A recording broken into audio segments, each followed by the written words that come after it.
this week's Shabbos is going to be Shabbos Chol Hamoed, so we'll do a piece on Pesach.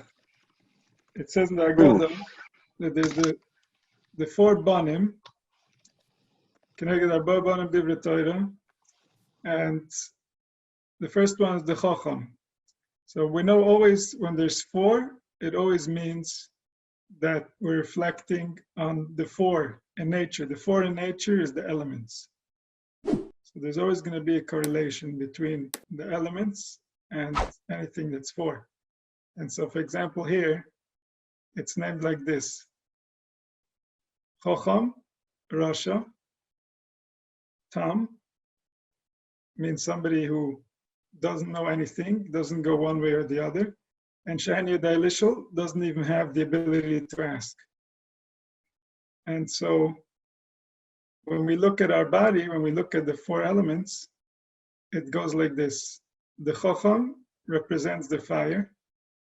The fire represents the human side, which is the ability to speak. So our power of speech is the Chacham. That's the one that's the most alive in all of us. And that Chacham is the one that needs to be asking the right questions in order to figure out what's taking place. That's the one who's supposed to be the leader of the bunch. Then comes the Rasha. The Rasha goes against the element of ear. The element of ear represents the animal spirit within man.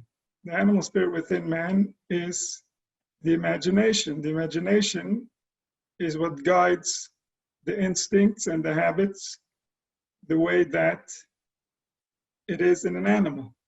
And so without speech, a human being has only the ability of an animal. He can imagine things, but he can't really realize the meaning of things with that deeper intelligence called Dibur. So we have the Dibur, the Chacham, which is the Eish. We have the ear, which is the animal, which is the Rasha, because he just wants to have his way without any calculation for the consequences or for the people around. And then is the Tam. The Tam is somebody who has basic understanding, but he can't really come up with anything new. And that's the level of water, the emotional level, the plant level. The body is also a plant. And so the plant side of man, it can hold memory. It has energy. A plant feels energy. A plant can feel love. It can feel hate. It can feel different moods. And it can affect the growth of the plant. But it doesn't come up with movement the way that an animal does, and obviously not the way that a human being does. And so that's the level of Tam. And then there's the level Shani Dailishal, which is the Afar, which is the earth. The earth is like the doimim, the inanimate. So those parts of our body, even though they cannot ask, meaning they can't interact with a human being the way that a plant can, still, we have to teach all of these elements within us, Yetzias Mitzrayim, that we're changing the way that we function, we're changing our wavelength of how we vibrate, we're changing our perspective, we're changing our reality, because all of these have to be involved in our shift into the new consciousness, which is called Yetzias Mitzrayim, leaving the imagined hell and coming into the reality of heaven, which is what was originally created. And this process is going to go against the programming that we've instilled in these four elements over our recent experience. And this is not just individually our recent experience, also as a collective. Humanity as a whole has been deeply, deeply traumatized. The human imagination, the collective imagination, the Shekhinah, the life force that gives life to humanity, is deeply traumatized by what took place over the last few thousand years on our planet. And so to heal, in order for humanity to come back to reality, we need to snap out of our painful imagined state. And that requires a Yetzias Mitzrayim, a leaving of an exile, a realization that changes the way that we experience life. Because reality is vast and safe, and humanity as a collective can find great comfort in what reality has prepared for us, what nature has prepared for us. And that's ultimately our goal.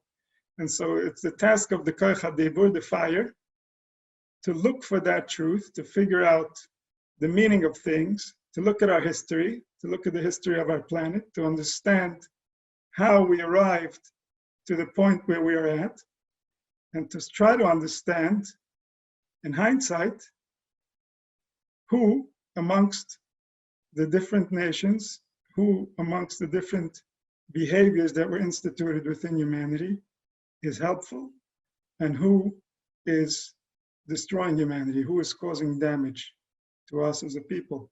And that's Yetzias Mitzrayim, that's reprogramming all four elements to work for humanity and not against humanity, not to allow the habits that have been created over an individual lifetime or the habits that have been created over a collective lifetime to cause damage to humanity. And so that's Yetzias Mitzrayim, that realization that the imagination is here to serve humanity. We can't simply trust what our imagination tells us and accept it as true, because it most certainly is not true. And the only way it will be helpful is if we learn how to use it in a healthy way for self and other.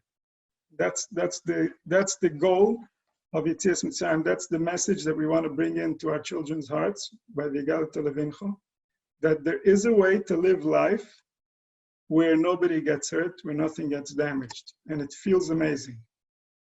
And anybody that experiences that experience has no doubt why it was created, or who created it, or for what purpose. All those doubts disappear within the experience of what we were meant to experience. And there all the answers lie. The answer is that when we know what it is that we are, there are no questions. The reason we have so many questions is because we think we're something else. And that something else makes no sense. And so there we have a million questions. How can it be like this? And how can it be like that? But that world, that reality within which those questions are asked, doesn't exist other than in our own imagination. It has no realness to it. It was created mostly when we were little children, when we had no grasp of what was taking place in this world and what it means to be human and what's possible. And so our imagination needs to figure out how to update its settings, how to update its experience, how to become more intimate with the real truth of what it is that we're experiencing, and to discard all the beliefs, all the habits that have caused damage to the individual or to the people around us. And so this is the message of Yetzias Mitzrayim, an awakening, a recognition, a realization. So he starts, he says, what does the wise one ask? What are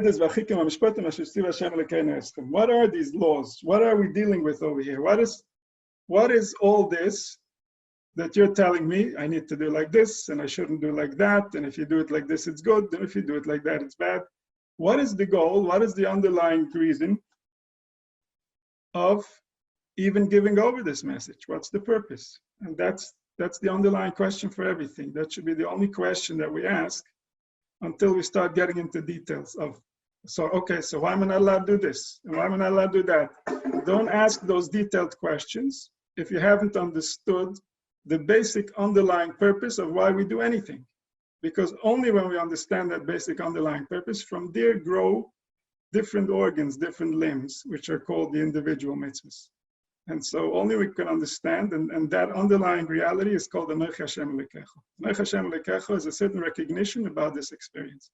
So every mitzvah, everything, every commandment, everywhere where it says punishment, it's not really referring to the situation that Chazal created in order for you to manifest that mitzvah. That's a vessel. but really it's referring to an underlying reality, a spiritual reality, that if you violate it, then you get disconnected from something very real. Then you don't have access to the ultimate purpose. And for us, we've all been disconnected. This is what Golus means. So it's not a question of if, like if I do this, will I get disconnected? If I do that, will I get disconnected? We're all disconnected. The question begins, what if I do, will I start becoming more connected? How can I repair that relationship that has already for sure been severed? There's no doubt. Anybody that's been through their teenage years in our society has definitely severed their relationship with their creator the way that it's supposed to be. And therefore, the question is, what can they do to bring life back to that relationship? And so the first question becomes, what is this relationship? Who is this Anochi Hashem Elokecha? Which part of reality, what part of something that I can really relate to or understand is reaching out to me and saying, Anochi Hashem Elokecha, I am this. I'm the one that you're serving. I'm the purpose of everything that's happening to you. So what is that? How do we define that? Because based on that definition, we can try to understand what is the message behind the individual aitzes, the individual advice that they're giving us on how to attain that purpose and how to get to that ultimate goal.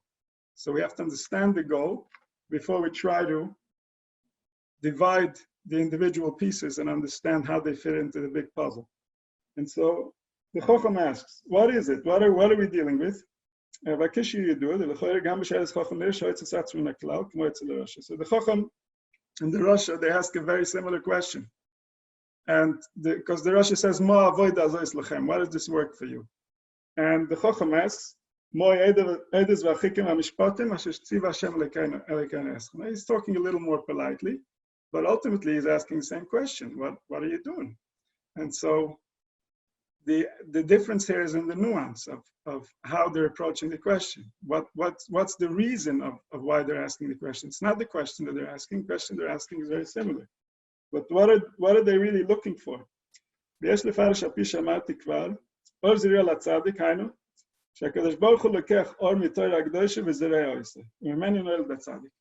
he says, light is planted for the tzaddik, which means usually that the tzaddik, the more he invests to become pure, the more he does kindness in the world, the more he does tzedakah, and he brings righteousness into this world.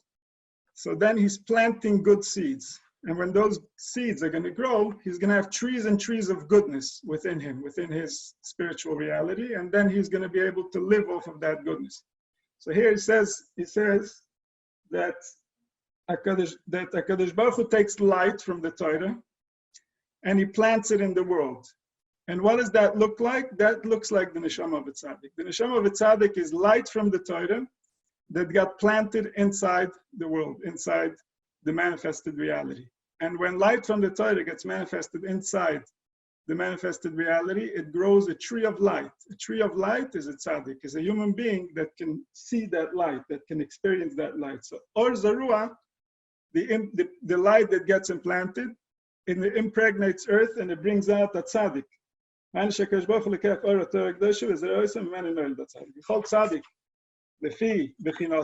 tzaddik according to his level. Every tzaddik has his own level from where he is planted. So some tzaddik can be the light of a certain mitzvah. HaKadosh Baruch Hu took a pasuk from that mitzvah, and he implanted that, and that became the tzaddik. And then we see that tzaddik is very strong in that mitzvah because his neshama mamish comes from that shoresh. That's exactly where he's coming from. This is his nature. This is what he stands for in this world. And each tzaddik has its own mitzvah. Somebody's from a different mitzvah. Moshe Rabbeinu was the neshama that included within it 600,000 neshamas. Those 600,000 neshamas was the neshamas of Klal Yisrael that left Mitzrayim. So all the neshamas that are capable and qualified to leave Mitzrayim, they have a shaykhis, they have a kesher with the neshama of Moshe Rabbeinu. Moshe Rabbeinu is the neshama that includes all of them. So it's called the neshama klolis. And that's why he has the leadership. Like he told Korach. He says, "V'anachnu mo." I'm not the person that decided that I have leadership. It's the nature of my neshama that is the Klalis Yisrael that includes all these people, and therefore I have to be their leader. That's the nature of how HaKadosh Baruch Hu designed us. That's the nature of the spiritual reality. So v'anachnu mo, I'm see-through. I'm transparent. I'm not anything of my own. I am what I was created to be. And so Moshe Rabbeinu was Klalis Yisrael. So his neshama contained the entire Torah because it contained all the mitzvahs, it contained all the shirashim from which come out human beings. So his neshama, what did HaKadosh Baruch Hu plant in order for Moshe Rabbeinu to grow? A tree like Moshe Rabbeinu, for it to grow, HaKadosh Baruch Hu had to plant the entire Torah. That was the seed. HaKadosh Baruch Hu took the light of the Torah and put that into a neshama, put it into this world so it can manifest. And that light came out as Moshe Rabbeinu. Right? So that's what it says. That when his mother saw him, she saw that he's toiv, that he is good. Toiv, good means Torah. Good can only be Torah. Why is Torah good? Because we'll never know what's good unless the Torah tells us. Our imagination doesn't know what's good. Our imagination has never seen good, has never tasted good, has never even imagined good. The best that we've imagined is not good compared to what the creator of the universe has in mind for a human being. And so therefore, the only way that we'll ever find good is if we go to the Torah. The Torah can teach us from those people who got a little glimpse of good, who got a little taste, what good looks like. And so when she saw that he is good, it means that she saw the Torah. She saw the Torah. The Torah just came into the world. Because that neshama was the light of the Torah that was within him, that was giving him life. He says,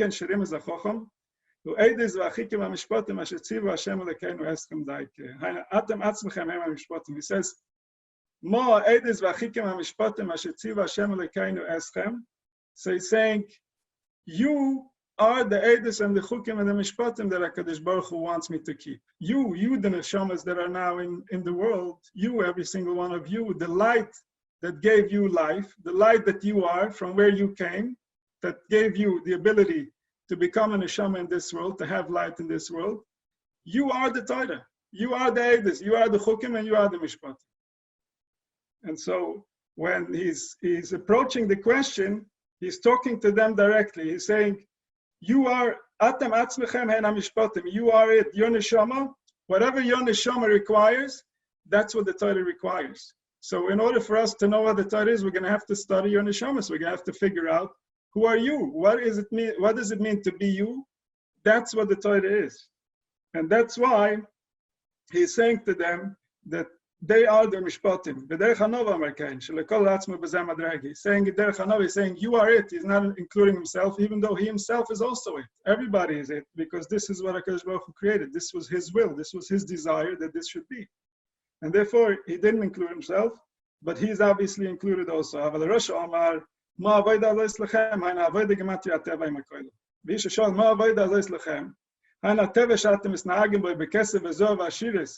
he says, the Rasha is saying, you people, you want to be holy. You want to serve only the transcendental. So what do you need money for? What do you need all these Gashmis digga things? You should be sitting somewhere in a cave and just studying your books. What do you need to be? Part of society, you need this and you need that. He says, the Chacham should tell the Rasha, you know why there is such a thing as comfort in this world? You know why there's food? You know why there's trees? You know why there's the possibility of human beings surviving on this planet? It's because HaKadosh Baruch Hu wants us to learn Chachma, because he wants us to be wise. He wants us to understand his ways. And so the reason there are these things is because of me, is because I'm studying them and I'm understanding life, and therefore I need to sustain myself. But if you're not studying, if you don't care, if it's all about your little agenda of taking care of whatever you think today is important, then why do you need it? You shouldn't be participating. So that's what he's saying. HaKadosh Baruch Hu did all this for me, because HaKadosh Baruch Hu wants us to understand. He wants us to appreciate. He wants us to know how to live, because that's the only way that it works. That's the only way that we receive the right ingredients within our bodies to continue going, to have the energy, to help each other, to enhance the experience. And so this is the ultimate purpose. The ultimate purpose is the wisdom. And everything is here to serve the wisdom.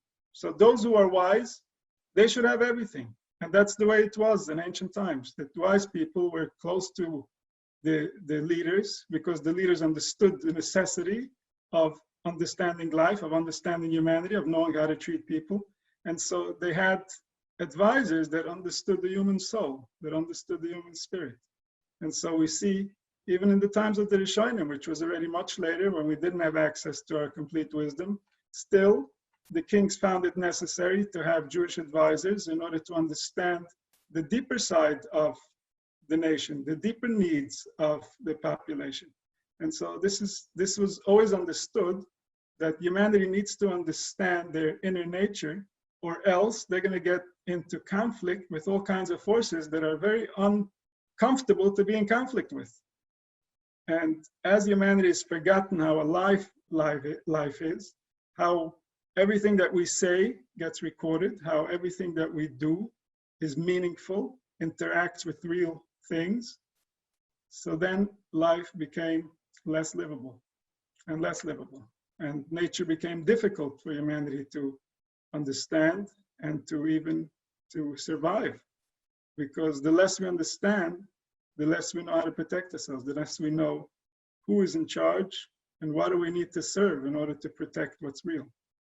And so this situation with humanity now, the situation with humanity in general, is a history of misunderstanding life over and over and over again. And this has been in Egypt.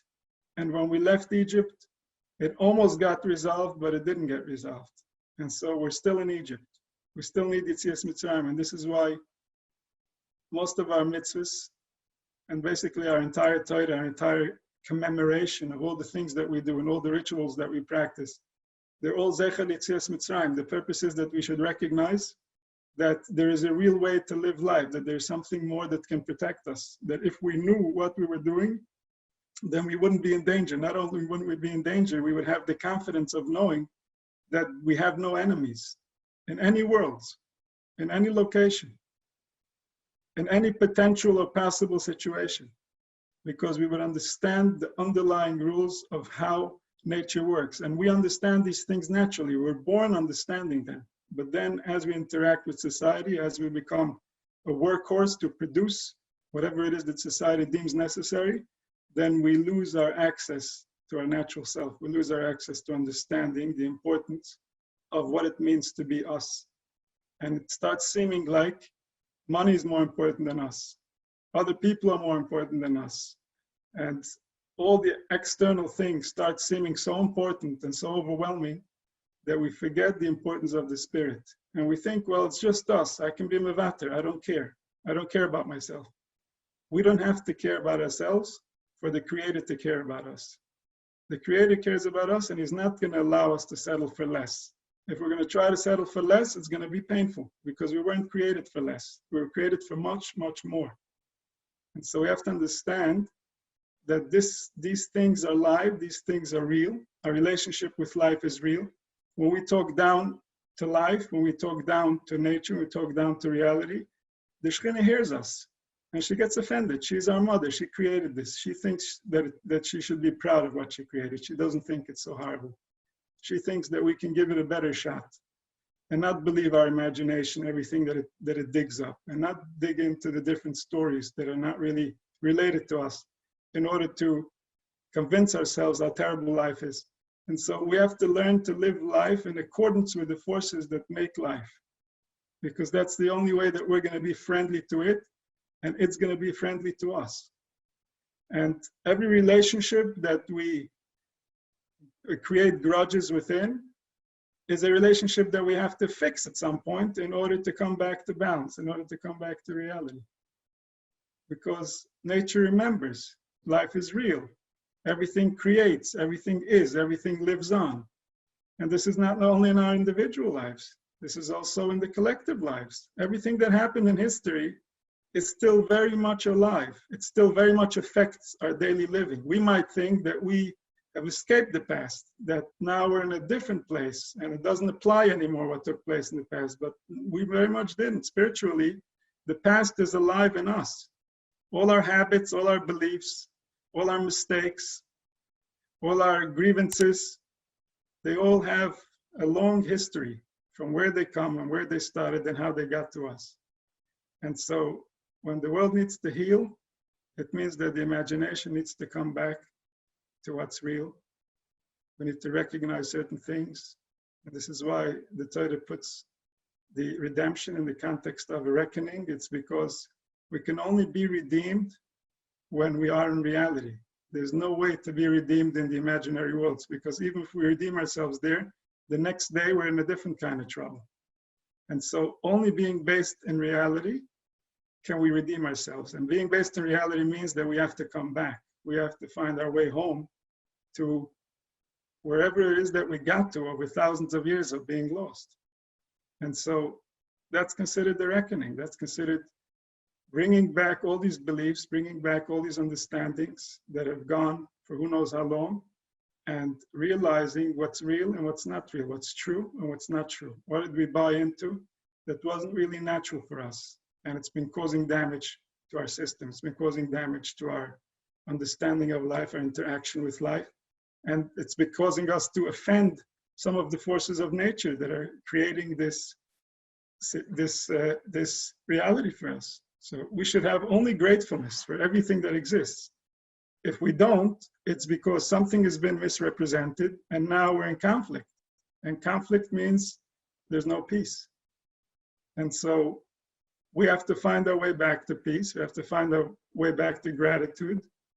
And these are things that are biologically possible within us, but it might take an effort of the right words, the right understandings, the right perception of life, so that we can realize that deeper truth that's always available. So we should all be zeicher to find that truth individually and collectively as a whole. And we should be able to congratulate Mashiach Tzidkenu b'meira b'yameinu.